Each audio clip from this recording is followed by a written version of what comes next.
Welcome in. Welcome to the Vampire Fantasy Football Forum. It's a Week 14 reaction show and Week 15 waiver wire show. Yep, we have combined our reaction show and waiver wire show on the Vampire Fantasy Football Forum.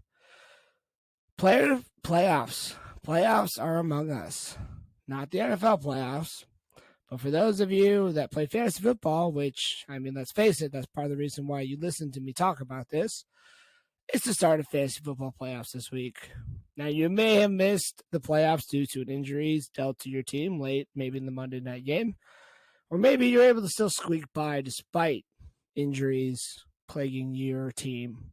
Either way, whatever your team situation is at this juncture in the season, if you made the playoffs, maybe you have a high seed, maybe you snuck in, maybe you just barely missed out on the playoffs. If you're listening, I do thank you for listening today. So games happened in Week 14. As we all saw, a lot of divisional games that took place in the NFL. Like we've said from the beginning of the season, divisional games, pandemonium ensues. We saw that on full display this week. Broncos played the Chiefs, closer than any Chiefs fans would want to see. The Jaguars, they finally beat the Titans in Tennessee, and they're trying to stay alive in that playoff picture for the AFC. The Lions keep their win streak going against the Vikings. They look like the fourth best team in the NFC, if I'm honest. And the Jets showed that they are no pushover against Buffalo. Buffalo has something to worry about as the season comes to a close. But as football notes go, when we're talking about fantasy, though, let's not make fantasy football difficult. We make fantasy football difficult when we're reactionary to what happens week by week. Games that are just played, we are reactionary to it.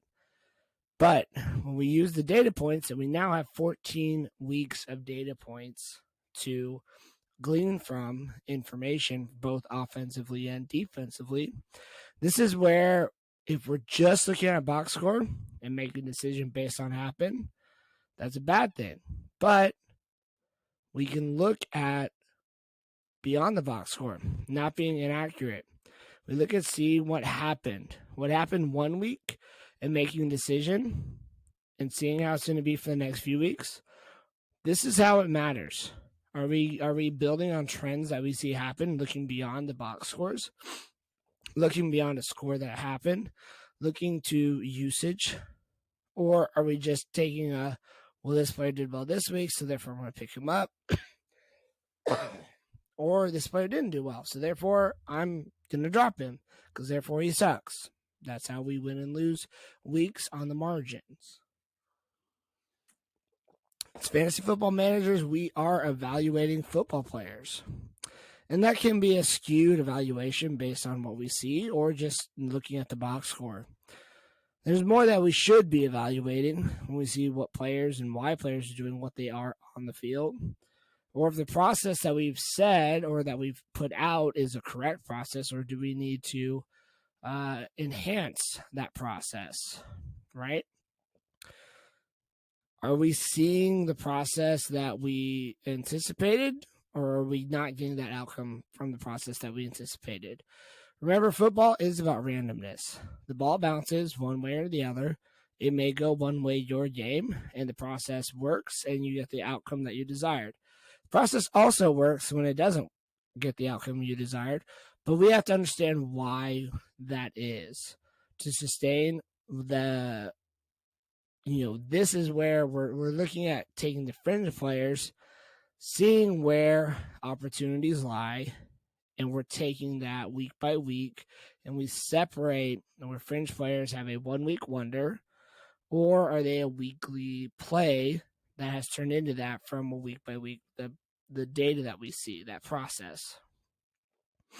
There are a few players that I have seen put in work that are waiver wire pickups that could be considered a usual flex play or potentially more during the fantasy football playoffs. No, I will say this is not an all-inclusive list, but this should be a guide as to see what is the process that we need to look at when we're adding or not adding players, and we're considering some versus others. One player I consider that is a reliable fantasy starter through the playoffs is Zonovan Knight. Yes, I understand Michael Carter did return for the Jets, but you look at the backfield splits, the snap share, Knight still has a share that's quite sustainable in this backfield. He's built his usage through the past few weeks with the injuries that backfield sustained, but he has taken advantage of his workload and provided that output that you need. The Jets have a good playoff schedule. Okay, we're looking for players that have a continual week over week increased usage that have produced on that usage. Okay, this is not something to be just, this isn't every player either, because every player may have a week by week that, well, they're getting usage. Well, but is it sustainable or is it not sustainable? This is where we have to really look at, beyond the numbers. On this list, it could include Mike White. Caveat to Mike White is he going to be healthy? If he's healthy, I'm plugging him in as a streamer, especially 2 QB leagues, because the Jets have already given him the vote of confidence. They do not want to go back to Zach Wilson. If Mike White's not available, you could go look at adding Joe Flacco. And Flacco or Mike White is good for the Jets team. Now, before I continue on this list, I'm not going to include high-profile players. These are not, you're going to play your studs. This is not a question for your fantasy football playoffs. If you made it to the fantasy football playoffs, you're not going to start your waiver wire asset of guys like, Diggs, Jefferson. You're going to not start Zonovan Knight over CMC, over Eckler. That's not the takeaway. These are the guys where I have an injury that happened. I have a flex play. I need an upside play. What are the guys that I need to look at process-wise on the fringe that I can separate myself and still get production to go get a fantasy football championship? Another player that I like that I would put on the list, and I'm told by those that are close to me that I talk about this guy every week, and honestly, I'm going to still talk about him because he's not rostered in enough leagues, but it's Donovan Peoples-Jones. If you look over the season, the target share that DPJ has, the yards that he has, he continues to become more efficient with the targets that he gets, the receptions that he has. He is on that path that he should be a flex at best, or at worst, I should say. He's a wide receiver too, potentially, depending on how deep your league is. He is a guy that he's going to put up points. And we're going to look at some guys later that you're going to start questioning, why am I not playing this guy more? Why is he not rostered more? Okay. Also on this list, I'm putting Chuba Hubbard. I know. You look at this and tell me, we had one game past his injury. That's really not enough to really say he's going to get the workload. But you look at this one game, he has the snaps, he has the rush share. And yeah, he shared it with Foreman, but Hubbard has the pass catching work in this backfield. That puts him on the field more often than Foreman. I would say Hubbard is the guy I'm putting my trust in, not Foreman, in this Carolina backfield. Now, again, situation does matter, so we have to remember that. Here are some players that I actually would not necessarily trust as we get into the fantasy football playoffs. Some of these are guys that have recently produced, and I've said I've liked, right? But we have to be open-minded and ready to pivot real fast in fantasy football. First guy I'll mention is DJ Chark. Yes, I understand. DJ Chark has had the last 2 weeks big performances, right? 2 weeks ago, he had 98 yards. Last week, he did something similar. He also scored a touchdown in the process. This offense is thriving right now. But for this week, they get the Jets. That's a tough matchup. Okay, Jets do well against outside wide receivers. The Vikings did not. Amon-Ra St. Brown has a good matchup this week, not DJ Chark. But furthermore, Jameson Williams, his snap share is increasing. I think it was at like 29% this week or 19% this week, which means it's going up. It is going up. That's going to hurt DJ Chark through the playoffs. If you've stashed Jameson Williams, you're continuing to hold, in the event that he is out there in 3 wide receiver sets, this is a good offense. That does hurt Chark.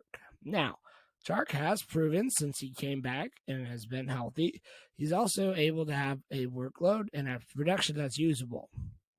But the situation here is changing. We have to be aware of situations with all of our players in fantasy football. So he's a cautious play. I'm not outright dropping him, and I'm not going to let him sit on the waiver wire either. If he's out there on the waiver wire, I'm going to go get him, but he's still cautious for me because of that situation. Another guy that I've been really high on, he is on a lot of teams, was Travis Etienne. Now, he has shown when he's back from injury, he's getting the workload. But I don't know if he's fully back. Here's where I don't trust him yet fully, and I roster him in a lot of my teams. I like the guy, but I don't know if I fully trust him yet. Where he does not become more than a flex play for me until I see his pass catching work. He got 0 targets in that Tennessee game. That hurts. You saw what Michael Hasty did with targets the week prior when Etienne went out. Or I guess that was 2 weeks prior. Because the week prior they were in Detroit. I won't trust him more until I see him get more pass catching work. So I don't know if that's going to be this year or if it's going to be next year. But I'm going to be cautious with Travis Etienne. So those are just a few guys that I'm kind of cautious about. And I understand I'm just raining on some of y'all's parades because, well, DJ Chark's doing well, Travis Etienne's doing well. We have to be open-minded about this. We have to be realistic about what we're seeing with usage. If we're not, we're going to miss out, and that's where upsets happen in fantasy football playoffs. So the question really does become, what's the best process to determine on the margins who's going to play for your fantasy football team? Well, we know talent most cases should equal opportunity, right? That's typically the equation for football players. And, the more talented the player is, the more opportunity the player receives. That's if it's a wide receiver, he typically gets more targets. A running back gets more rushing opportunity. I'll also add that situation should matter for fantasy football. Not all situations are the same. We look at players who may be similar with their athleticism, but they're in different situations. So that should matter how we evaluate them. A player like Leonard Fournette could be considered reasonably similarly athletically compared to a guy like David Montgomery. You can fight me on this. You can argue with me on this one. That's fine. I'm using this as an example, though. Okay? Fournette has outscored David Montgomery this year. But you could argue David Montgomery has a better situation to use in a fantasy football playoffs. Now, I don't have a magic 8 ball to tell you who to start or not to start in your playoffs here. I also don't have a list these are the exact players this week to go pick up on your waiver wire. But with the waiver wire, we've already touched on this weeks before, and I'll touch on it again. You need guys, if it's a running back, you need to have handcuffs. If it's handcuffs to your guys, or if it's just straight up handcuffs that are out there, you need to roster as many handcuffs as you can for running backs. We just saw last night, players go down. If you have then the next guy up, if it's the handcuff for your team or for your running back that went down, you're then sitting well. If it's a handcuff that's on one of your opponent's bench or on your opponent's team, you're also sitting well because you then have the next usable starter. You have that advantage. So when it's the running back position at this point in time, you need handcuffs. Jalen Warren, Rachaad White. These are guys that have been touted and should be on most teams. Joshua Kelly, okay? Justin Jackson in Detroit, Kenneth Gainwell. We could go on and on the list, but these are the guys that you should be looking at. Who's the next guy up? Who's the guy, if the lead back goes down, I'm going to go pick up, or I would want to have already on my team. When it comes to wide receivers, really what you need to look at is this guy a potential stash that if he starts hitting, I'm going to be able to put him in my lineup? Don't look at guys and say, well, I need to add this guy, but who am I dropping? If you're doing that, you're doing it wrong, right? If I'm adding a guy and thinking, well, who the heck do I drop on my team? If I'm not potentially going to go use that guy and he has no legitimate chance to either be a stash for depth, I need to look at, am I really going to play this guy? Does he add that benefit to my team? Okay? Don't just chase points. When you're point chase, you're doing it wrong. Chase opportunity, chase talent. And when the two of those meet in that Venn diagram, that's the best opportunity for that position. So, lastly, on this episode, let's run through a little bit of a thought experiment, right? This is kind of to show how the fantasy football community values sometimes name recognition more than situation. And that situation may get overlooked because of name recognition, right? So we're going to do this. I've done this before. It was pre-draft we did this, but I'm going to do this now, where we're going to do blind stat comparisons. And you're going to tell yourself, who would you rather start for your fantasy football playoffs? Some of these might surprise you. We're going to do one quarterback position. For those, fun 1 QB league, if you're in a 2 QB league, most of these guys are already taken because that depth is awful in 2 QB leagues. But it's kind of also, even in a 2 QB league, it's a good mental exercise to not get caught up on just names, right? So, player A, he has played in 13 games. He has completed 65.3% of his passes. He has 3,352 yards this year passing with 22 touchdowns and only 7 interceptions. It's not bad. Player B, he's only played in 11 games, so he's been hurt a few games this year. He has completed 65.5% of his passes, so just slightly more than player A. He has 3,004 passing yards. Again, he's played in 2 fewer games. He also has 22 touchdowns and 5 interceptions. Which player do you like to roll with for fantasy football playoffs? If you said player A, that player is Jared Goff. That might surprise a lot of you. If you said player B, it's Tua Tagovailoa. Surprised that they're that close? Now, I'll admit the stats are probably closer to Tua missing a couple games. But again, this is a thought experiment, right? Yes, Tua with Hill and Waddle can blow the doors off any game. There's also potential downside, though. Is Tua's downside worse than what Goff gives you? A week-by-week situation. We're coming up in January, or we're in December, coming up in January. Miami's going to have to travel to some cold weather stadiums. They play in the AFC East. Does this offense continue the way they have been? It's high boom. It could be a high volume. It could be a big boom weeks. I get that. There could also be some floor here. Let's just remember that. I'm not saying start Jared Goff over Tua Tagovailoa. It's more against a thought process. What's the dangerous floor? Is a guy like Jared Goff, who has a bad aura around him, right? Worse off than a guy like Tua. Okay? Remember, this is a thought experiment. Think of situation. Don't just take name, right? We're gonna go over to the running back position next. So we're gonna start with player A. He has played in 13 games. He has 187 attempts this year. He has 704 rushing yards and 5 touchdowns. He's also had 32 receptions and 165 yards with 2 TDs being caught. So 7 total touchdowns, right? Player B has only played in 10 games.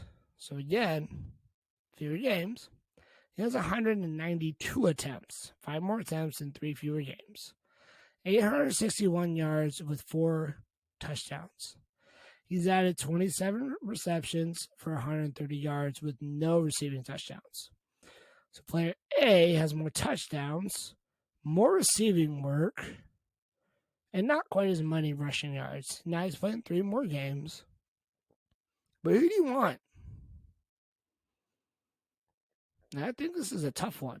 If you're really honest with yourself, this is a tough one. Player A, stats I just read off, is Najee Harris. Player B is Jonathan Taylor. Again, my point on this, and we should really think about this, it's the name recognition. When you hear the words or the name Jonathan Taylor versus Najee Harris, you would immediately probably say, I want Taylor over Harris all day long.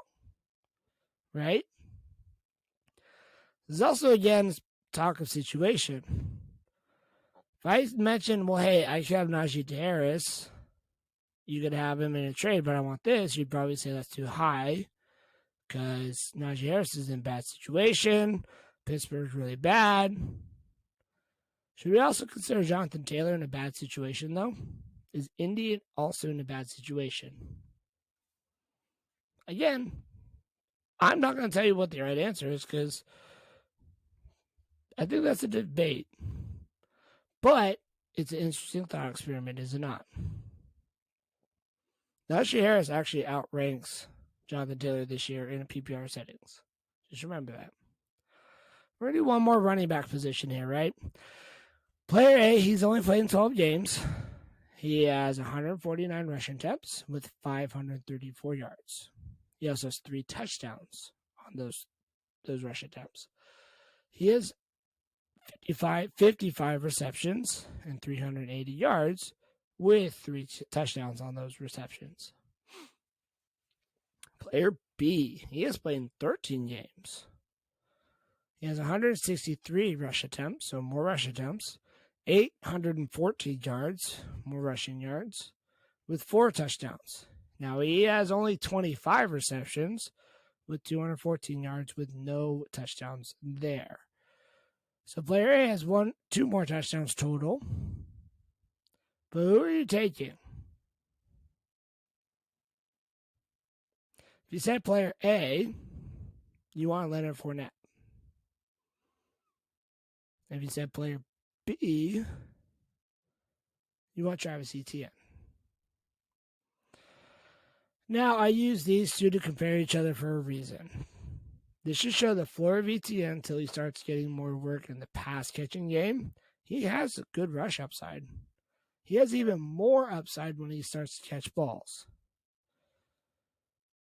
If you want Fournette, this is a pure situation where if you've had him, it's not a fun ride this year, is it? Rachaad White is real. That's a threat in that backfield. Fournette could be done at any moment. But again, take away the name. Think through a situation carefully. Don't just say, well, it's Leonard Fournette. Leonard Fournette's also in a really bad run offense. Travis Etienne has more rush attempts than Fournette. And Etienne didn't get that job until about quarter of the way through the season. Remember that.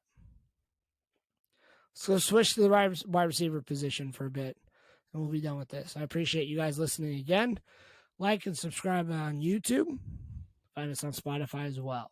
But in the wide receiver position, player A, he has played 13 games. He has 67 receptions for 874 yards with 7 touchdowns. Player B has also played in 13 games. He has 63 receptions, 868 yards, only 4 touchdowns. Who do you want in the fantasy football playoffs?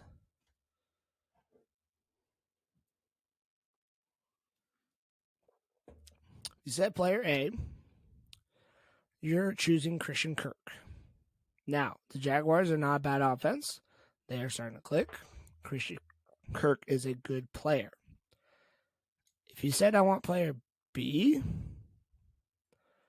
you said you want Garrett Wilson. Now, I get there's quarterback uneasiness in New York for the Jets. But you look at the schedule, you look at the situation. Right now, there's a 7-spot difference between Kirk and Wilson. I think that gap closes a lot closer by the end of the year, and Wilson almost overtakes Kirk by the end of the year. Don't go with just name recognition. Look beyond that. See what potential is. Garrett Wilson could be a league winner at wide receiver this year. He could very well be the next Justin Jefferson next year. Watch out. Next, player A, again, is wide receiver position. He's only played in 12 games. He has 76 receptions, 755 yards, and only 2 touchdowns. Player B has also played in 12 games. He is only at 59 receptions. He has 805 receiving yards, so 50 total more yards than player A, and has 3 touchdowns. Who do you want to start? Player A has more receptions. Player B has done a little bit, not much, but a little bit more with the few receptions that he's had. If you said player A, you're starting Michael Pittman, which we all know what the situation is in Indy for the wide receivers. It's not been pretty this year, right? But if you said player B, these guys are really, really close. They're actually back-to-back in rankings as far as what production has been this year. It's Mike Evans.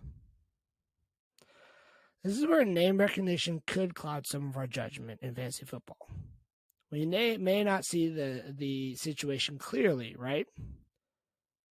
These names in our minds may not be as close as what they really are because of the names. Think beyond names. This last one's going to really hit home with that, right? Last wide receiver comparison, we'll be out of here. I appreciate everybody listening. Player A, he's only played in 13 games. Well, he's played in all 13 games. He has 67 receptions, 647 yards with 0 touchdowns. Player B has also played in 13 games. He only has 53 receptions. He has 751 yards and only 1 touchdown. Who you started? If you use the same logic you did with the last exercise, let's say you chose player B, which was Mike Evans, you would also want to choose player B in this case, would you not? Fewer receptions, more yards, and more touchdowns. If you said player A, you want Deontay Johnson. It's not a good situation in Pittsburgh, is it? Player B is Donovan Peoples-Jones. This is a look at situation. You may have drafted Deontay Johnson higher and picked up Donovan Peoples-Jones on your waiver wire. And when you're looking at your lineup, who do I want to start? You see that name, Deontay Johnson, and you think, I drafted him high. He should be doing this. I only picked up Donovan Peoples-Jones off the waiver wire. I can't start a guy that I drafted in whatever round it was over this guy. Why not? Don't make it hard. Don't assume you're going to have to do it. Look at the situation. Look at the production. I hope this was a fun experiment for you all. It definitely was for me. I really enjoyed looking at some of this stuff. It's really enjoyable, and hopefully you're going to be doing a lot more of this as the playoffs go on and in the off season as we prep for next year. But I will catch you guys later in the week for our Week 15 prep show, and for your first week, hopefully maybe your second week of your fantasy football playoffs. We will see you all next time.